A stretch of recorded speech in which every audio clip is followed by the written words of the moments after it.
Hola a todos, en este su segundo episodio de El Historiador, tenemos la presencia de dos especialistas en el tema del septentrión mexicano. Entre muchas otras temáticas, contamos como invitados con el doctor Carlos Manuel Valdés Dávila. Doctor, un gusto que nos acompañe. Gracias por la invitación. Y nuestro segundo invitado es el doctor Hernán Venegas. De igual forma, un gusto que esté con nosotros. Muchas gracias, Isaac.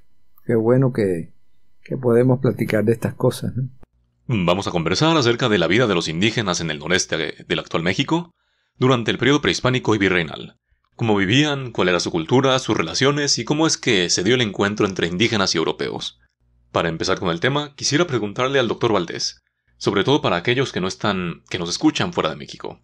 ¿Qué diferencia existe entre la región conocida como Mesoamérica y la otra denominada Aridoamérica? Bueno, sí, la diferencia es en realidad infinita, ¿verdad? Son dos culturas completamente diferentes, ¿verdad? Unos que son sedentarios y que viven de la agricultura, que además entre ellos existen estamentos o algo como cercano a lo que podríamos tener como clases sociales, con gobernantes, con militares, con sacerdotes, etcétera, y los otros que son grupos pequeños que viven, digamos, buscando su propio sustento en la naturaleza. Por lo tanto, tienen que andar siguiendo a las estaciones y cambiando de lugar, no por placer, porque hay mucha gente que cuando se dice indios nómadas, creen que son los que nunca se detenían y que andaban siempre pululando de un lado para otro. Para nada, ¿verdad? O sea, ellos en un lugar donde había, por ejemplo, mezquite o tunas o bisontes, se quedaban meses, ¿verdad? Hasta que se acababa la comida. Y entonces migraban para buscar, por ejemplo, piñones o guajolotes, etcétera. Entonces, las diferencias son enormes, ¿verdad? Otra cosa es que no podía haber grupos muy grandes entre los nómadas como los había en el centro del país o en Mesoamérica. Allá había poblaciones enormes, por ejemplo, Teotihuacán llegó a tener 125,000 habitantes. Acá sería impensable que hubiera grupos mayores de 300 habitantes, ¿verdad? ¿Por qué? Porque el desierto no puede sostener a una población grande, ¿verdad? Y tampoco pueden producir comida porque el régimen de lluvias no es suficiente como para sembrar pues maíz o frijol, calabaza. Entonces, esa es como la gran diferencia, y es una diferencia cultural enorme.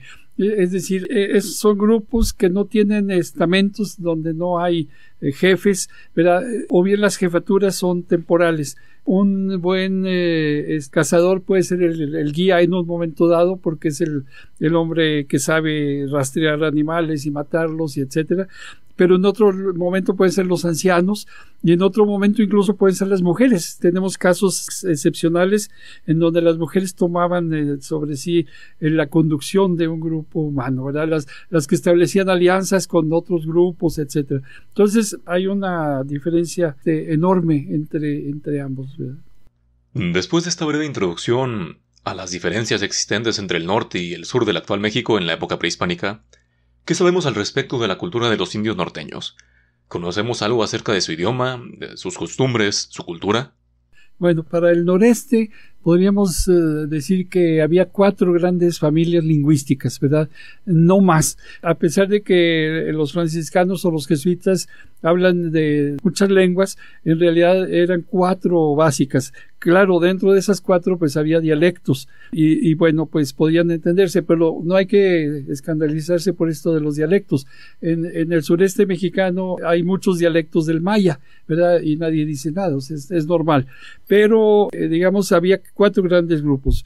Sí había pleitos entre ellos por el territorio y por la comida, pero sí había ciertas reglas que hemos podido descubrir a través de la investigación. Por ejemplo, mientras que hubiera suficiente comida no había pleitos. Podían estar casi conviviendo grupos diferentes. Por ejemplo, los tepehuanes con los zacatecos, con los coahuiltecos o con los coachichiles, ¿verdad? O sea, ¿por qué? Porque había comida. Entonces, no solamente no había pleitos, sino había mucha cordialidad. Se intercambiaban, mujeres o hombres. Se oye feo decir que mujeres, pero era lo más frecuente que la muchacha es la que pasara a vivir con el grupo de su novio, de su esposo. Es decir, había maneras de hacer alianzas. Recuerdo yo que el gran etnólogo francés Lévi-Strauss dice que la alianza es el fin de la guerra. Es decir, una vez que haces alianza, por ejemplo, con un matrimonio, ya la gente no se pelea.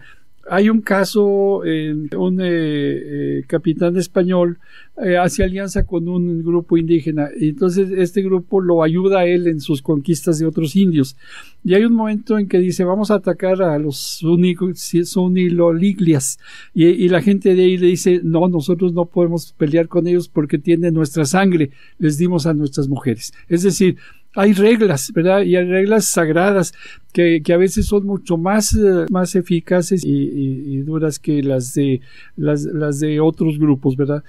Pero también, digamos, si la pregunta es si estas personas que andaban desnudas, que según los españoles no tenían cultura, ¿verdad? Ni siquiera tenían ropa, si eran, bueno, tontos o si carecían de una cultura. Evidentemente no. Teniendo una cultura y una cultura verdaderamente excepcional. Voy a poner un ejemplo así muy simple porque es de lo último que se ha investigado. Se encontró en una cueva del río Bravo, en la parte de Coahuila, no hace mucho, hace poco, se encontraron coprolitos, es decir, excrementos humanos petrificados. Estos coprolitos fueron estudiados en Nueva Orleans por biólogos expertos y encontraron que la persona que los había defecado había comido tunas y sotol. Entonces, pues uno dice, bueno, las tunas las podemos comer todos, ¿verdad? Pues nada más te acercas a un nopal y las tumbas y te las comes. Pero el sotol no, el sotol requiere de un tratamiento excepcionalmente inteligente y de una tecnología muy avanzada porque el sotol es venenoso. Entonces se tiene que transformar en barbacoa y después de esto entonces el producto es un alimento que tiene muchísimos carbohidratos, o sea, muchos azúcares, ¿verdad? Y algunas proteínas y vitaminas. Esto no sería muy importante si no fuera porque ese excremento tenía 10,000 años. Es decir, que hace 10,000 años los indios nómadas podían hacer barbacoa de sotol, ¿verdad? Y alimentarse con un alimento, ¿verdad? Con un dacilirio, porque no se trata de un maguey, sino es otro tipo de planta, del cual hay 13 especies en el estado de Coahuila. Es decir, los indios podían cocinar, ¿verdad? Y con muy buen gusto es esto, ¿verdad? Entonces, hace 10,000 años, eso sería el dato importante, la gente tenía ya, un avance culinario excepcional.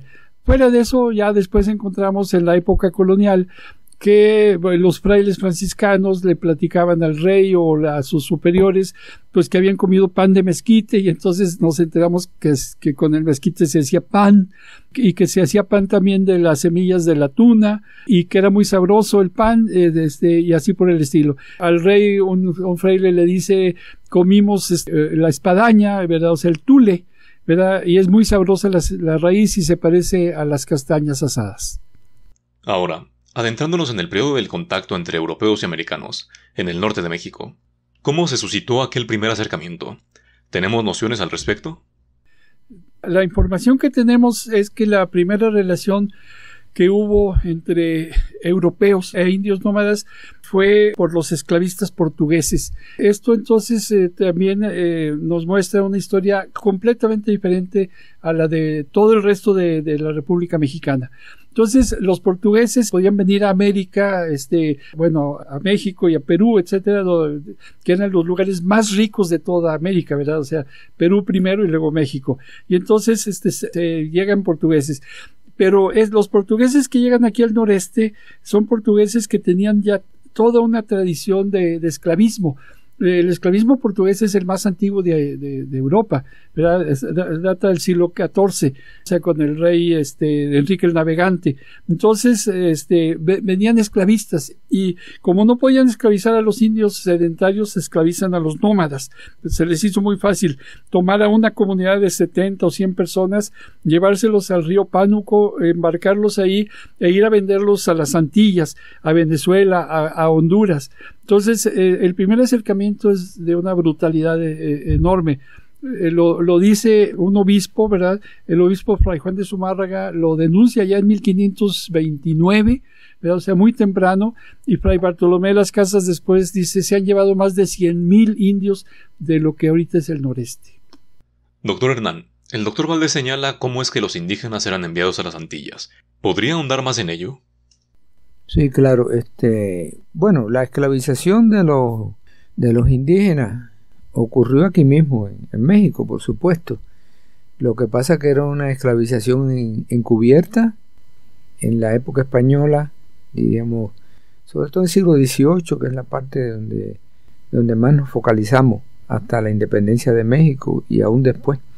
Pero ya a las finales del último siglo colonial, esa esclavización estaba permitida. Y era esclavización por partida doble, esclavización del hombre o triple, y esclavización de la mujer y los niños. Lo que pasa es que la mujer y los niños preferentemente en el trabajo doméstico, lo que era tan denigrante como la esclavización de los hombres en distintas labores, ¿no? Bajo todas las leyes estas españolas que no reconocían ese tipo de esclavización. Ahora, yo particularmente me dediqué a investigar el envío de estos indios que eran apresados en combate, chichimecas, apache, algunos seri, pero sobre todo al noreste, chichimecas y apache. El envío de ellos forzado a Cuba, que era en ese momento que se estaba en la segunda mitad del siglo XVIII, después de la retirada de los británicos de La Habana, que la habían ocupado durante casi un año. Se reconstruyeron la fortaleza y se hicieron nuevas fortalezas. Y para eso se utilizaba evidentemente dos manos de obra esclava, la de los negros y la de los indios. Estos indios de aquí fueron enviados en condiciones muy difíciles. Tenían que atravesar todo el norte de la Nueva España. Recuérdense que el norte de la Nueva España es el sudeste de los Estados Unidos actual, ¿no? Lo que le quitaron a México, los enviaban caminando hasta la Ciudad de México en colleras, o sea, agarrados por el cuello, y en las noches les ponían sus grilletas para que no se escaparan. Los enviaban primero a Ciudad de México, después a Veracruz, y de Veracruz a La Habana. También se enviaban a otros destinos del Golfo de México y el Caribe español, ¿no? Los enviaron a la fortaleza de Omoa en Honduras, a la Florida española, a Puerto Rico, pero fundamentalmente en La Habana, porque era el bastión del poder español en el Golfo Caribe, ¿no? Y allí pues los utilizaban para todo tipo de estas obras militares y en el arsenal naval también, no solamente en las fortificaciones. Y tenemos información, yo conseguí una información particularmente sobre el envío ya concretamente de indias, un barco lleno de indias apache que mandaron para allá, y al puerto iban los funcionarios españoles y de la Iglesia Católica. Si la esclavitud indígena estaba prohibida, ¿por qué o cómo es que se seguían esclavizando a los indios? Sí, los españoles inventaron muchísimos, formas o pretextos para esclavizar a los indios, ¿verdad? Uno de ellos es la guerra justa, porque decían, pues, los indios se rebelaron contra los españoles y atacaron y cosas por el estilo, y entonces se justifica la guerra. Otra cosa era cuando, por ejemplo, se habían bautizado los indios y después, pues, huían de las misiones, ¿verdad? Y entonces se les catalogaba, como herejes, ¿verdad? Entonces se justificaba de nuevo su esclavización y así. O sea, siempre encontraron alguna forma de esto, ¿verdad? Y pues la cuestión es que esto nace de la incomprensión y de la incapacidad para entender al otro, ¿verdad? Pues en realidad, ¿qué podían haber entendido los indios sobre el cristianismo? Nada, ¿verdad? O sea, simplemente pues las verdades de la fe son tan problemáticas que realmente se necesitaría, estudiar a Santo Tomás, a San Agustín, como para entender lo que se llaman los misterios, ¿verdad? O sea, el misterio de la resurrección, el misterio de la transubstanciación, de la Santísima Trinidad, pues ¿quién la entiende? Nadie. entonces no la podían entender los indios, era imposible. Y los indios norteños, los de aquí, no podían entender tampoco que los cristianos aceptaran a un Dios derrotado, a un hombre, a un Señor crucificado, ¿verdad? Entonces esto también iba contra la lógica de los indios, que en realidad pues implica que tenían un pensamiento muy coherente y muy suyo. En cambio, por ejemplo, a la Virgen María sí la consideraban como algo muy cercano y acudían a ella, y tengo creo que 14 documentos en los que los indios tuvieron relaciones, digamos, de diálogo o de acercamiento a la Virgen María. Esto es algo muy interesante, que a lo mejor nos quiere decir que los indios tenían una diosa madre. Es posible, pero a Cristo jamás se le acercaron ni a San Francisco ni a San Ignacio de Loyola, nada más a la Virgen María. Entonces sí hay algo ahí como un sustrato de una concepción de la diosa madre, ¿verdad? O sea, como algo personal. Una vez esclavizados, ¿cuál era su destino? ¿Cómo era esa travesía?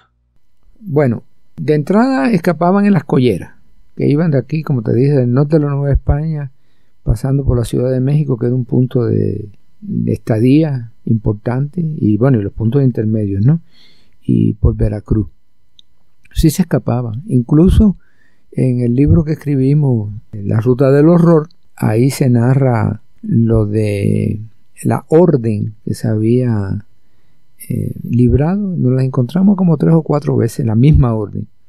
O sea, decía, en el caso de que quieran escapar, empezarán por matar a los hombres mayores, los hombres mayores, ¿no?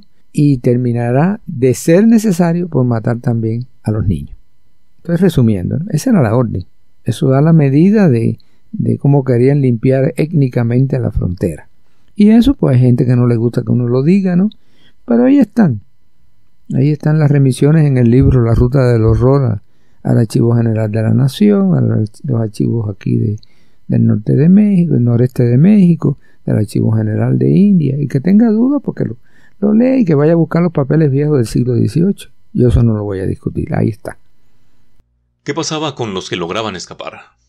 Ahí es donde está el asunto. El gobierno español no quería que escaparan por una sola razón, y lo decían en las comunicaciones, ¿eh? También está probado, que no podía dejar que escaparan ninguno, ni los más chicos, bueno, se los mandaban a matar incluso, si se escapaban, porque regresaban al norte y sublevaban. Les decían lo que les había ocurrido y sublevaban aún más a las poblaciones indígenas. Incluso tenemos referencia de cuando estaban encerrados en el castillo de San Juan de Ulúa, que se tiraban al mar. Y algunos regresaron al norte, muy poquito, ¿eh? Tengo como 2 o 3 referencias nada más, pero sí regresaba. Pero evidentemente eso explica por qué la corona española ordenó que para llevarlos de San Juan de Ulúa a La Habana fueran en barcos de guerra, no en barcos mercantes. Este tema puede causar escozor o molestia a algunas personas, y me parece, se acerca un poco a lo que se ha denominado leyenda negra.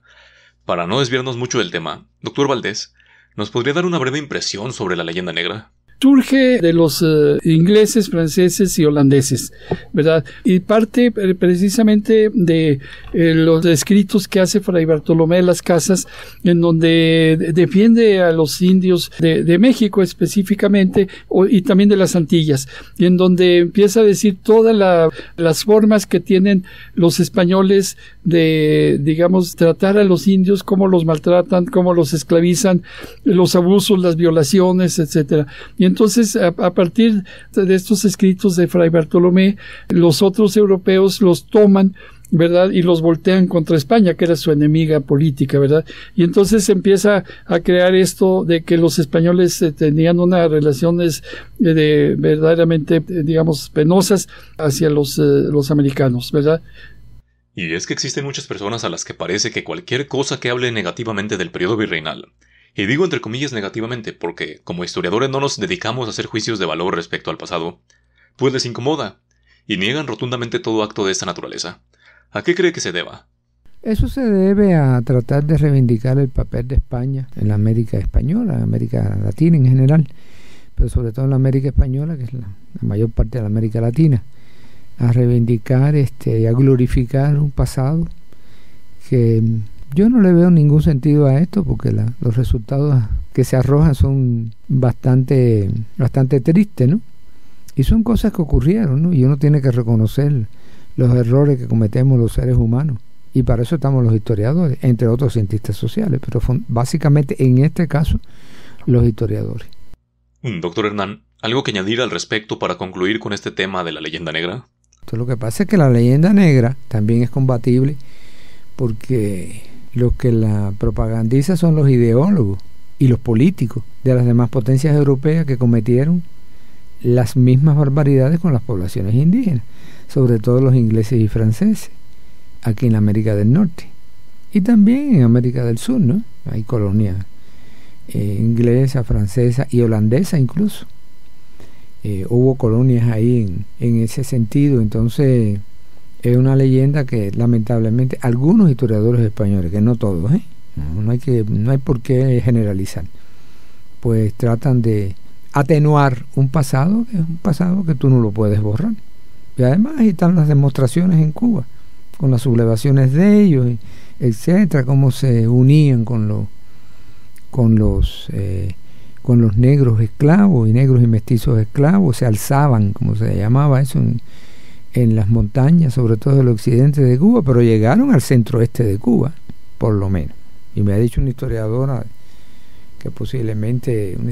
famosa allá en Cuba, que posiblemente hayan llegado al oriente, pero eso no tenemos pruebas. Pero sí recorrieron la isla es muy larga, son 1200 kilómetros de una punta a la otra, del occidente al oriente. Y eso pues me interesó mucho por razones obvias. Incluso hicimos un documental, el doctor Carlos Recio y yo, nos fuimos para las montañas del occidente de Cuba a buscar ambientarnos con un grupo de arqueólogos e historiadores cubanos, y salió un documental que se pasó aquí por el canal estatal de Coahuila en la televisión, y también se pasó 2 veces por un canal nacional en Cuba. Se calcula que la audiencia haya oscilado aproximadamente, la teleaudiencia haya oscilado aproximadamente en 1 millón de personas que vieron aquello, el documental. Se entrevista al doctor Carlos Manuel también como un especialista en el norte. El documental lo hicimos nosotros con la colaboración de un grupo de estudiantes, que fue muy, muy instructiva. Después de esta pequeña digresión que nos hemos permitido realizar, otra pregunta que me parece pertinente: ¿qué diferencias existieron entre la esclavitud negra e indígena? Hay un elemento muy claro entre esclavos negros y esclavos indios. Primero, la esclavitud negra era permitida en toda Europa por las leyes y por la Iglesia Católica. Se pensaba que los negros africanos no tenían alma, que eran animales, etcétera, ¿verdad? Entonces se les esclavizaba como de una manera muy normal y como sin culpa, por decir algo. En cambio, la esclavitud india estaba prohibida. Desde la reina Isabel la Católica prohibió que los indios fueran esclavizados, y ella misma reprimió peleó con Cristóbal Colón, porque él ya llevó esclavos después del segundo viaje que vino a América.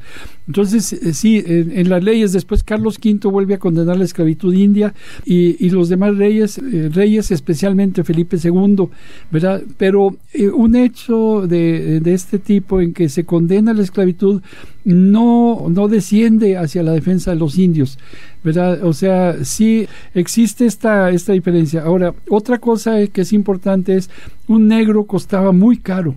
O sea, un negro o una negra esclava era carísima.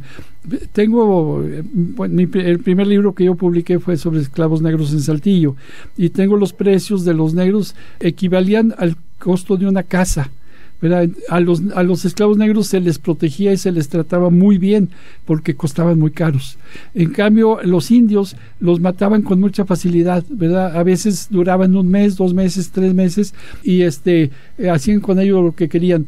A los niños, por ejemplo, los rifaban, le apostaban a los niños en juegos de dados o de cartas, ¿verdad? Y el niño indio se separaba de la madre, etcétera. Y esto lo sabemos por las denuncias que existen, ¿verdad? el obispo dice contra natura, o sea, contra la naturaleza, separan a los niños de sus madres y sus padres, a los hombres de las mujeres, etcétera, ¿verdad? Entonces la esclavitud india es de una brutalidad enorme, y la esclavitud negra, con todo lo salvaje que es, tiene una característica diferente. Eran mucho mejor tratados porque eran muy caros. Doctor Hernán, veo que quiere agregar algo. Ahí es donde está el asunto, que el esclavo africano se vendía, porque era un comercio transatlántico. El indio no, el indio era enviado desde aquí para limpiar la frontera étnicamente. Para limpiar la frontera los esclavizaban allá, en estas obras que te digo, y a las mujeres en condiciones. La esclavitud doméstica parece que no, pero la esclavitud doméstica es algo realmente muy duro, por lo que significaba de las vejaciones, las violaciones a las mujeres y las niñas, y quizás hasta los niños, y de eso quedó muy poca información. Pero también esos indios, como se les llama, ¿no?, se sublevaban en Cuba, y a finales del 18, principios del 19, hay evidencias de esto. Me costó años de investigación dar con esto. En el Archivo Nacional de Cuba había muy poca información sobre la estancia de ellos allá en Cuba, y alguna información pude localizar en el Archivo General de India, y un poco no. La mayor información, pero es aquí dentro de México, está en el Archivo General de la Nación, en el Fondo Provincias Internas y otro fondo, donde se hace referencia, pero al trayecto de centenares y centenares de kilómetros, donde morían muchas personas, por supuesto, en situaciones a veces de un frío enorme en el norte de la Nueva España y un calor tórrido en el sur, en Veracruz, en torno a Veracruz. En esta investigación me ayudó la parte introductoria y de un libro que escribimos, el doctor Carlos Manuel, precisamente, que tú lo mencionaste, y además de eso, con su experiencia y sus recomendaciones, que me ayudaron mucho a concebir este libro, que se publicó a nombre de los dos, por supuesto. Ya tiene 2 ediciones el libro, y claro que el libro ha causado muchas ronchas, pudiéramos llamar. Algunos historiadores, en particular españoles, que niegan el hecho de la esclavitud del indio, escudándose en las leyes de India y todas las reglamentaciones posteriores que formalmente impedían la esclavitud, o la prohibían, no la impedían, y en la práctica pues sí se hacía. Sé que resulta difícil, pero ¿tenemos cifras al respecto de la cantidad que pudo ser enviada a las Antillas? Además, es bien sabido que algunos eran enviados a Filipinas y otras partes del Imperio Español. ¿Qué nos puede decir al respecto? No se tiene una cifra exacta, aunque yo trabajé para escribir este libro con aproximadamente unas 80 colleras, más o menos 70, 80 colleras, y ahí sí hay cifras de las personas que eran trasladadas. Pero ¿por qué no sabemos los que llevaron a otras colonias? Porque algunos de esos indios de collera, indios, indias e inditos, eran repartidos en la Ciudad de México o en la propia Veracruz. Hay referencia, por ejemplo, en Veracruz, algunos se quedaban trabajando, los dejaban trabajando como esclavos en las plantaciones tabacaleras u otras en la región veracruzana. En México también los dejaban. Entonces no podemos tener una cifra. O sea que la valoración es cualitativa, no es cuantitativa. Pero de los pocos documentos que se encuentran en el Archivo Nacional de Cuba, que está en La Habana, hay uno que es un estado de cuentas del Real Consulado de Agricultura, Industria y Comercio, que fue una institución que se creó igual que en otras colonias españolas, pero el de Cuba tuvo mucha importancia porque fue para fomentar Cuba sobre la base del trabajo esclavo. Viene desde el 18. El consulado se funda en 1795-96, y hay un estado de cuenta desde esa época hasta 1817 de los gastos que había tenido, y son gastos de todo tipo, particularmente para perseguir a los esclavos que se iban. Y de esos gastos de esclavos, casi el 40% lo dice al final, para perseguir a los indios, porque eran bien bravos. Casi el 40%, si estamos hablando de una veintena de años.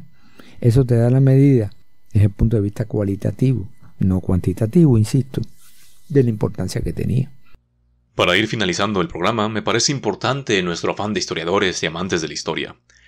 Quisiera saber cómo se estudian a las culturas ágrafas, nomádicas, culturas cuyos vestigios materiales son en buena parte una de las fuentes más importantes para analizarlas. Es una pregunta muy importante y la respuesta es muy difícil y la he tenido que ir dando a través de los años, porque sí, eran indios que ellos mismos no dejaron ningún escrito, ¿verdad? Conozco nada más 2 cartas hechas por indios, es todo lo que hay de escritura propia, y entonces uno se pregunta si puedes tú tener una información o una opinión que dar sobre esto. Entonces, como no tenemos sus propias palabras, sino que nada más tenemos las palabras de sus enemigos o de sus predicadores, entonces, ¿cómo proceder? Y la cuestión fue precisamente analizarlos a partir de sus hechos. Así como tenemos una gramática, una sintaxis de las palabras de la lengua, ¿verdad? Existe una gramática también de las acciones. Y de acciones hay miles. Entonces, la cosa consistió en ir reuniendo las formas de comportamiento, los actos, las relaciones, los ataques, las molestias de ellos mismos, ¿verdad? Y entonces irlos juntando por grandes temas y entonces poder interpretar, cosa que sí fue muy difícil, pero creo que lo hemos logrado. Hay un autor francés que dice que las acciones son tan importantes o más que las mismas palabras, porque las palabras escritas muy a menudo tienen, digamos, una intencionalidad de afirmar algo para que los demás lo sepan porque tú lo dices, ¿verdad? O para halagar a alguien, por ejemplo, al rey de España o al virrey o al superior de los frailes o de los jesuitas, mientras que las acciones no, o sea, las acciones son actos que se dan en un momento dado y que tienen una traducción muy, muy clara. Voy a poner un ejemplo así muy sencillo. Si nos fijamos, todos los grupos, en todos los ataques, las sublevaciones que hubo de los indios nómadas contra los españoles o contra los misioneros, encontramos que alrededor de un 90% de los atacantes tenían un nombre cristiano o un apodo cristiano. Por ejemplo, don Dieguillo y don Salvador o Salvadorillo o el Zapato, le llamaban a uno de ellos, Tuerto y así. Es decir, todos los que atacan a los españoles tienen nombre español con excepciones raras, como Zapalinamé, por ejemplo.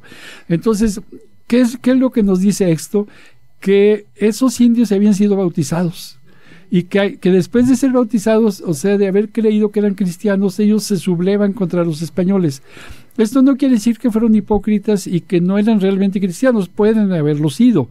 Pero una cosa es tener una creencia y otra cosa es aceptar que te sometan, que te maltraten, que te esclavicen.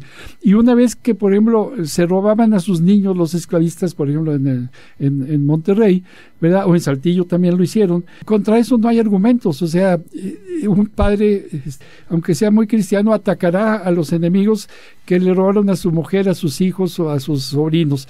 Entonces, esto es una muestra de cómo las acciones tienen, digamos, su propio mensaje. Y bueno, como esto hay muchísimas otras cosas, ¿verdad? Tenemos también, pues, por ejemplo, el robo de caballos. En 1666 se encuentra a un jovencito de 18 años robando caballos, lo atrapan y entonces, por medio de traductor, porque él no hablaba ninguna lengua, digamos, conocida por los españoles, hablaba el tusare.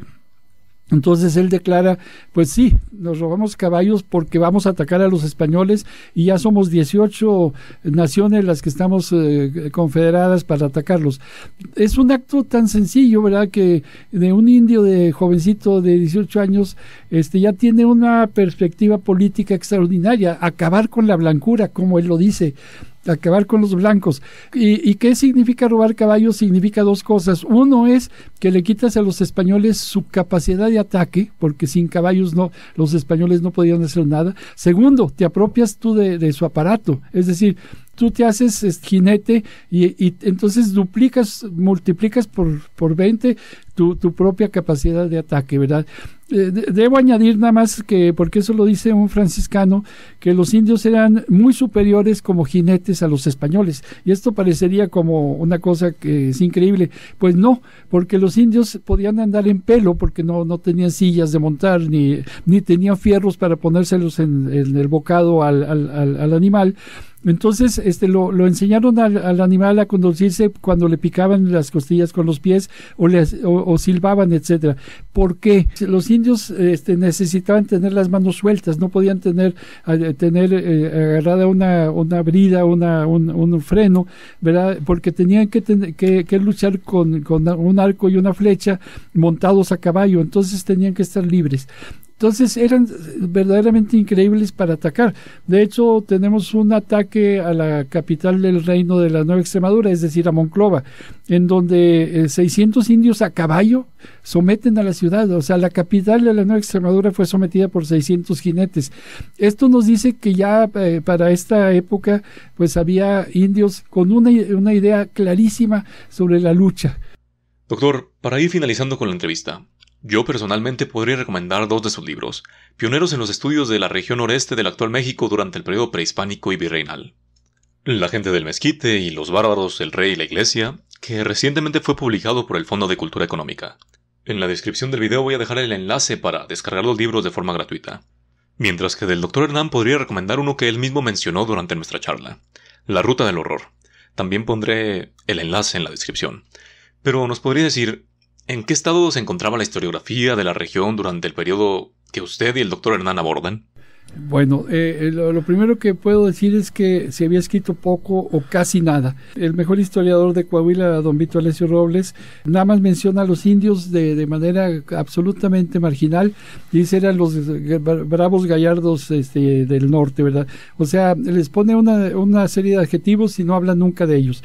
En Nuevo León sucede algo parecido, ¿verdad? O sea, la mejor obra que se hace, la de don Eugenio del Hoyo, le dedica a los indios 6 páginas, ¿verdad? Como de 550. Es decir, no les interesaba.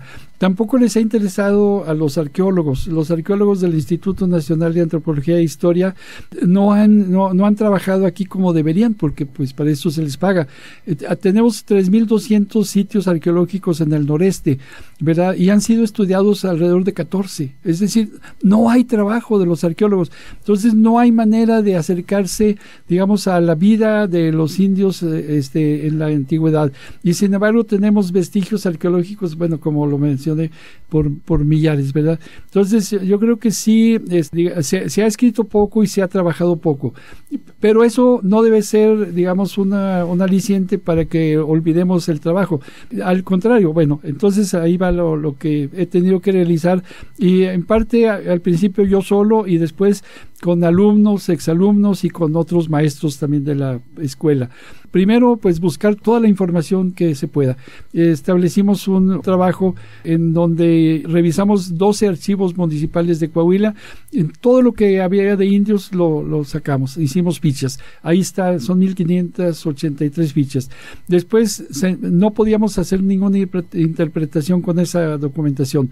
Entonces tuve que recurrir a la Ciudad de México, después a Guadalajara, después a Sevilla, a Madrid, a Roma, a Berkeley, California, etcétera. Es decir, ir buscando más documentación para tener capacidad de opinar, ¿verdad? Porque no había muchos estudios, ni arqueológicos ni históricos. Esa es la cosa.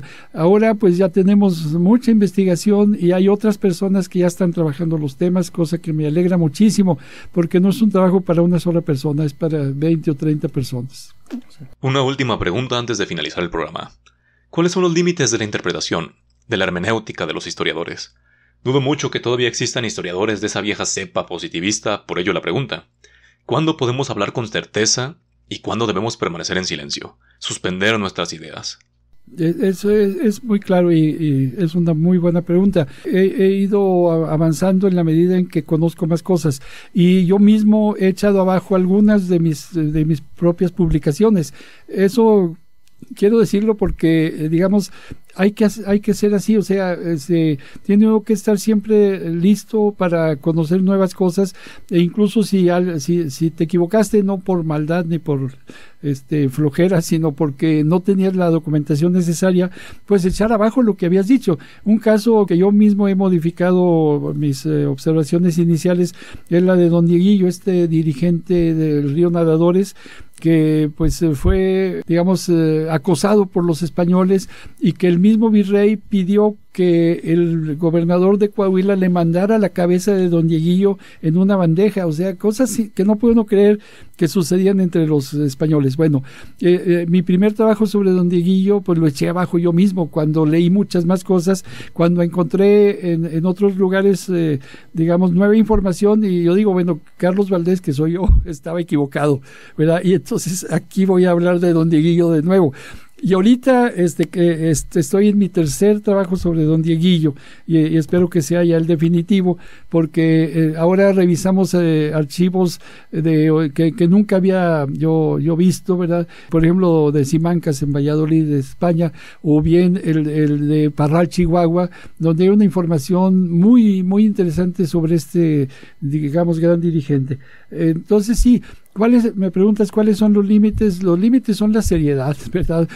No puede haber pasión, de que yo ya dije algo, que yo soy el gran historiador de los indios.